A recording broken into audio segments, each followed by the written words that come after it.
अस्सलाम वालेकुम डियर। आज का हमारा टॉपिक है रिएक्शंस ऑफ अल्कीन्स। अल्कीन्स के केमिकल रिएक्शंस को आज हमने यहाँ पे डिस्कस करना है। तो केमिकल्स रिएक्शन डिस्कस करने से पहले डियर आपको बताते चलें कि अल्कीन्स जो है ये एक ऐसा कंपाउंड है जिसके अंदर डबल बॉन्ड मौजूद होता है, जैसे कि आप देखें यहाँ पे डायग्राम में देख रहे हैं। तो डबल बॉन्ड के जो इलेक्ट्रॉन्स होते हैं अल्कीन्स के अंदर, ये रिएक्शंस के लिए आसानी के साथ इजीली जो है ये अवेलेबल होते हैं। और अल्कीन्स के अंदर जो यहाँ पे डबल बॉन्ड के इलेक्ट्रॉन्स पड़े हुए हैं, ये सैचुरेटेड कंपाउंड्स बनाने के लिए दूसरे एटम्स के साथ तेज़ी के साथ रिएक्शन जो है ये करवाते हैं, जिसके नतीजे में अल्कीन्स का जो डबल बॉन्ड है ये सिंगल बॉन्ड में कन्वर्ट हो जाता है और ये अनसैचुरेटेड कंपाउंड जो हैं ये सैचुरेटेड कंपाउंड्स में कन्वर्ट हो जाते हैं, जो ज़्यादा स्टेबल होते हैं, जो ज़्यादा मुस्तहकम होते हैं।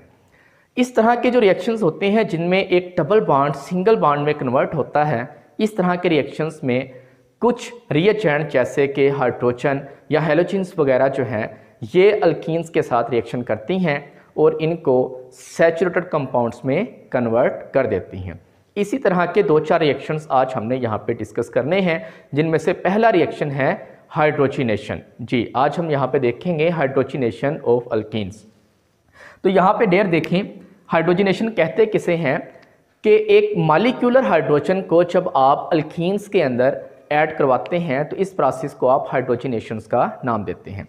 जैसे देखिए यहाँ पे मैं लिखता हूँ, ये एक डबल बॉन्ड वाला कंपाउंड है जिसको आपने नाम दिया अल्कीन्स का। ये आपके पास एक अल्कीन है, ठीक हो गया। यहाँ पे मैं एक मॉलिक्यूलर हाइड्रोजन यहाँ पे लिखता हूँ H2। ये H2 है हमारे पास, इसको मैंने ज़रा ओपन करके लिखा यहाँ पे। निकल कैटलिस्ट की मौजूदगी में, निकल या प्लाटिनियम कैटलिस्ट की मौजूदगी में ये रिएक्शन होता है और यहाँ पे टेम्परेचर आपको मेंटेन करना पड़ेगा 250 से 300 डिग्री सेंटीग्रेड तक। ये टेम्परेचर आपको यहाँ पे मेंटेन करना पड़ेगा। तो फिर देखिए यहाँ पे क्या होगा, मॉलिक्यूलर हाइड्रोजन में से एक हाइड्रोजन इस कार्बन के साथ अटैच हो जाएगी, दूसरी हाइड्रोजन इस कार्बन के साथ यहाँ पे अटैच हो जाएगी। अब फिर देखें यहाँ पे आपके पास कितनी कार्बन थी, 2 कार्बन थी। इन दोनों कार्बन के पास ऑलरेडी यहाँ पे 2-2 हाइड्रोजन लगी हुई थी। ये देखें यहाँ पे 2-2 हाइड्रोजन लगी हुई थी। और अब यहाँ पे देखिए इस कार्बन के पास भी एक हाइड्रोजन आ गई, ये एक हाइड्रोजन इस कार्बन के पास आ गई यहाँ से, एक हाइड्रोजन इस कार्बन के पास यहाँ से आ गई। तो अब देखिए हर एक कार्बन के पास कितने कितने एटम हो गए, 3-3 एटम हो गए। पहले यहाँ पे हर एक एटम के पास कितने कितने एटम थे, 2-2 एटम थे। अब कार्बन ने टोटल कितने बॉन्ड बनाने होते हैं, 4 बॉन्ड बनाने होते हैं। तो लिहाजा एक बॉन्ड ये दूसरी कार्बन एटम के साथ यहाँ पे बनाएगी। क्यों, इसलिए वैसे भी यहाँ पे देखें ये डबल बॉन्ड के जो इलेक्ट्रॉन है ये वाले, इनमें से एक ने बॉन्ड बना लिया इस हाइड्रोजन के साथ, दूसरे ने बॉन्ड बना लिया इस हाइड्रोजन के साथ, तो बाकी तो एक बॉन्ड ही यहाँ पे बचता है दूसरी कार्बन के साथ। तो इस तरह यहाँ पे देखिए ये डबल बॉन्ड कन्वर्ट हो गया सिंगल बॉन्ड में। ये इथेन थी जिसमें डबल बॉन्ड पाया जाता है और ये है इथेन जिसके अंदर सिंगल बॉन्ड पाया जाता है। इस प्रोसेस को हम हाइड्रोजिनेशन का नाम देते हैं।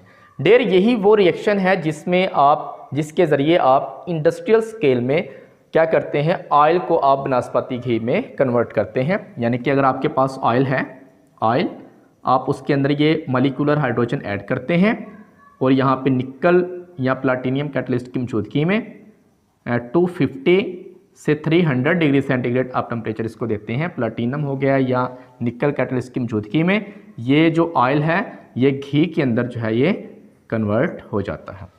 इस प्रोसेस को हम क्या नाम देते हैं, हाइड्रोजिनेशन का नाम देते हैं। डेयर अल्कीन्स के रिएक्शंस में से दूसरा रिएक्शन हमारे पास है हैलोजिनेशन। जिस तरह आपने हाइड्रोजिनेशन देखा था, हाइड्रोजिनेशन में आपने डबल बॉन्ड में हाइड्रोजन के एटम को ऐड किया था।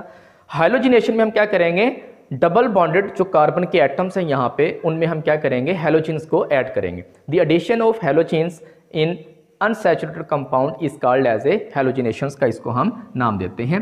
फॉर एग्जांपल जिस तरह देखें यहाँ पे आपके पास ये कार्बन टू कार्बन ये डबल बॉन्ड, यहाँ पे एक हाइड्रोजन, ये दूसरी हाइड्रोजन, ये तीसरी हाइड्रोजन और ये चौथी हाइड्रोजन, ये आपके पास अल्कीन है। तो यहाँ पे देखें क्या होगा, कोई भी आप हैलोजेंस ले लें। फॉर एग्जांपल मैं यहाँ पे कहता हूँ, पहले हम इसको जनरल लिख लेते हैं, X2 लिख लेते हैं, X2। तो यहाँ पे देखो क्या होगा, X2 को जरा ओपन करके लिख लें, एक X ये हो गया, एक X, ये X से मुराद यहाँ पे हैलोजन है। तो ये वाली हैलोजन यहाँ पे इस कार्बन के साथ मिल जाएगी, ये वाली हैलोजन इस कार्बन के साथ मिल जाएगी। तो फिर देखिए यहाँ पे क्या होगा, इसको मैं नीचे लिख रहा हूँ, यहाँ पे ये कार्बन, ये दूसरी कार्बन, दो हाइड्रोजन इनके पास ऑलरेडी थी यहाँ पे। अब देखें इस कार्बन के साथ एक हैलोजन मिल गई, इस कार्बन के साथ एक हैलोजन यहाँ पे मिल गई। कार्बन ने टोटल बॉन्ड कितने बनाने हैं, 4, तो एक बॉन्ड ये आपस में बना लेगी। तो ये देखें डबल बॉन्ड किस में कन्वर्ट हो गया, सिंगल बॉन्ड में। ये वाला जो कंपाउंड था ये अनसैचुरेटेड था, और ये वाला कंपाउंड कौन सा है, सैचुरेटेड है। ये किस वजह से हुआ कि यहाँ पे जो डबल बॉन्ड्स के इलेक्ट्रॉन्स पड़े हुए हैं ये इजीली अवेलेबल होते हैं रिएक्शंस करवाने के लिए। ये अनसैचुरेटेड कंपाउंड को सैचुरेटेड कंपाउंड में कन्वर्ट कर देते हैं, जो कि ज़्यादा स्टेबल होता है। इसी तरह का देखें एक और रिएक्शन यहाँ पे मैं लिखता हूँ, यहाँ पे देखें, इधर देखें, ये है कार्बन, ये दूसरी कार्बन, एक हाइड्रोजन यहाँ पे, ये दूसरा हाइड्रोजन, ये तीसरा और ये चौथा, और ये दरमियान में आ गया डबल बॉन्ड, ये इथेन है। इसका रिएक्शन हम करवाते हैं ब्रोमीन के साथ, ब्रोमीन के साथ रिएक्शन करवाएं। अब देखो क्या होगा, ये ब्रोमीन जब रिएक्शन करती है डबल बॉन्ड वाले कंपाउंड के साथ, जिस तरह यहाँ पे देखें इथीन है, तो ये इथीन क्या करती है, ब्रोमीन के साथ रिएक्शन करके ब्रोमीन का जो रंग होता है, इसका जो कलर होता है, उसको ये ख़त्म कर देती है, उसको ये डीकलराइज कर देती है। तो ये एक पहचान भी है अनसैचुरेटेड कंपाउंड को डिटेक्ट करने की। तो डेर जब ये ब्रोमीन रिएक्शन करती है अनसैचुरेटेड कंपाउंड के साथ, तो ब्रोमीन का जो कलर है, जो रेड ब्राउन होता है, वो ख़त्म हो जाता है, ब्रोमीन अपना कलर खो देती है और एक नया कंपाउंड बनता है।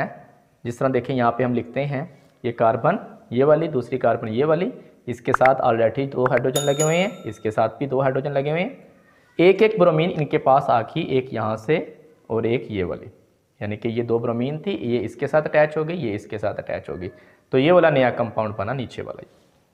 यहाँ पे देखें डाईब्रोमो इथेन, इसको हम क्या कहते हैं, डाईब्रोमो इथेन। तो यहाँ पे जो ब्रोमीन का कलर है अगर डिस्चार्ज हो जाए, मतलब अगर ब्रोमीन का कलर ख़त्म हो जाए कंपाउंड के अंदर डालने से, तो इसका मतलब कि वो डबल बॉन्ड वाला कंपाउंड है, वो अनसैचुरेटेड कंपाउंड है। क्योंकि अनसैचुरेटेड कंपाउंड के साथ ब्रोमीन जब रिएक्शन करती है तो ब्रोमीन अपना कलर जो है खो देती है, ख़त्म कर देती है, और एक नया कंपाउंड बनता है जो कि सैचुरेटेड कंपाउंड होता है। ये देखें यहाँ पे नीचे डाईब्रोमो इथेन हो गया। तो ये वाला जो रिएक्शन है ये आप अनसैचुरेटेड कंपाउंड की डिटेक्शन के लिए भी इस्तेमाल करते हैं। नेक्स्ट हमारे पास रिएक्शन है हाइड्रोहेलोजिनेशन। हाइड्रोहेलोजिनेशन से क्या मुराद, hydrogen halide HX, addition of HX to unsaturated compound. Unsaturated compound में HX की जो एडिशन है हाइड्रोजन हेलाइड की, इसको हम नाम देते हैं हाइड्रोहेलोजिनेशन। यहाँ पे हम एग्जांपल लेते हैं, ये कार्बन, ये दूसरी कार्बन, यहाँ पे डबल बॉन्ड, एक हाइड्रोजन यहाँ पे आ गया, एक यहाँ पे आ गया, ये यहाँ पे, ये यहाँ पे, ये हमारे पास क्या है, ये इथेन है। इसके अंदर आपने HX को ऐड करना है, तो यहाँ से ये H इधर ऐड हो जाएगा, ये X यहाँ पे ऐड हो जाएगा, साथ साथ वाली कार्बन पे ऐड हो जाएंगे। तो इसके नतीजे में देखो क्या होगा, फिर यहाँ पे एक कार्बन ये वाली, एक कार्बन ये वाली, 2 हाइड्रोजन इनके पास ऑलरेडी थी, इसके पास भी, इसके पास भी। अब देखें एक H यहाँ से ये इस कार्बन के पास आ गई, दूसरा X यहाँ पे ये इस कार्बन के पास आ गया, X हैलोजन। तो कार्बन ने कितने बॉन्ड बनाने हैं, 4, एक बॉन्ड ये आपस में बना लेगी।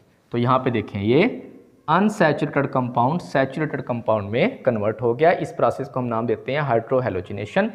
हम यहाँ पे कोई ले लेते हैं, फर्स्ट किया HBr ले लें आप, HBr, ठीक है। अब देखें यहाँ पे क्या होगा, ये वाला H जो है ये यहाँ पे इसके अंदर ऐड हो जाएगा, ये ब्रोमाइड यहाँ पे इसके अंदर ऐड हो जाएगा। तो यहाँ नीचे लिख लेते हैं, ये कार्बन, ये दूसरी कार्बन, एक एक हाइड्रोजन इनके पास ऑलरेडी हैं, ठीक है। इसके पास भी यहाँ पे देखें 2 हाइड्रोजन इसके पास हैं, 2 हाइड्रोजन इसके पास हैं। तो यहाँ से देखें ये एक हाइड्रोजन यहाँ से HBr से आई इस कार्बन के पास, यहाँ से आई ब्रोमीन, ठीक हो गया। तो ये क्या बन गया, इथाइल ब्रोमाइड। तो यहाँ से देखें आप अल्कीन्स को कन्वर्ट कर रहे हैं किसके अंदर, सैचुरेटेड कंपाउंड में, इथाइल ब्रोमाइड में। तो इस प्रोसेस को हम क्या नाम देते हैं, हाइड्रोहेलोजिनेशन का। तो 3 रिएक्शन हो गए अब तक। पहला कौन सा पढ़ा हमने, हाइड्रोजिनेशन, दूसरा हमने पढ़ा यहाँ पे हेलोजिनेशन, तीसरा हमने यहाँ पे अभी डिस्कस किया कौन सा है, हाइड्रोहेलोजिनेशन। नेक्स्ट हमारे पास रिएक्शन है अल्कीन्स की ऑक्सीडेशन। जब आप अल्कीन्स का रिएक्शन करवाते हैं KMnO4 के साथ, पोटाशियम परमैंगनेट के साथ, तो अल्कीन यहाँ पे ऑक्सीडाइज हो जाता है और इसके जो डबल बॉन्ड हैं ये कन्वर्ट हो जाते हैं सिंगल बॉन्ड में और एक नया कंपाउंड बनता है जिसको हम 1,2 डाइयोल भी कहते हैं, इथेन ग्लाइकोल भी कहते हैं। होती कैसे है देखें, यहाँ पे मैं रिएक्शन लिखता हूँ, यहाँ पे देखें CH2 डबल बॉन्ड CH2, ये इथीन है। पोटाशियम परमैंगनेट के साथ आपने इसका रिएक्शन करवाना है KMnO4 के साथ और वाटर भी आप इसमें ऐड करेंगे। ठीक हो गया। इसके नतीजे में देखो क्या होगा, जैसे ही आप इथीन के अंदर KMnO4 और वाटर डालेंगे तो इथीन की यहाँ पे ऑक्सीडेशन हो जाएगी और ये बना देगा इथेन डाइओल OH। यहाँ पे एक H लगेगा, एक H यहाँ पे लगेगा, एक H यहाँ पे लगेगा, एक H यहाँ पे बनेगा। 1,2, ये पहली कार्बन, ये दूसरी कार्बन, 1,2 डाइओल। नेक्स्ट हमारे पास यहाँ पे बनेगा MnO2 और साथ आपको यहाँ पे मिलेगा KOH। इस रिएक्शन को आप बैलेंस भी कर लें, यहाँ पे 3 लगाएं, यहाँ पे 2 लगाएं, यहाँ पे 4 लगाएं।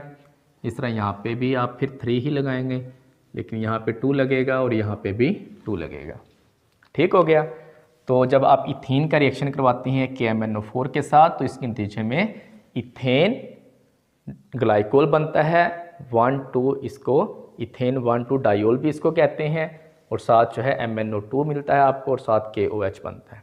तो अब तक हमने ये 4 रिएक्शन किए। पहला कौन सा है, हाइड्रोजिनेशन, दूसरा कौन सा था, हेलोजिनेशन, तीसरा कौन सा है, हाइड्रोहेलोजिनेशन, और अब कौन सा किया हमने, अल्कीन्स की ऑक्सीडेशन। तो इंशाल्लाह नेक्स्ट वीडियो में हम इसके यूजेस देखेंगे अल्कीन्स के। तब तक के लिए अल्लाह हाफिज़।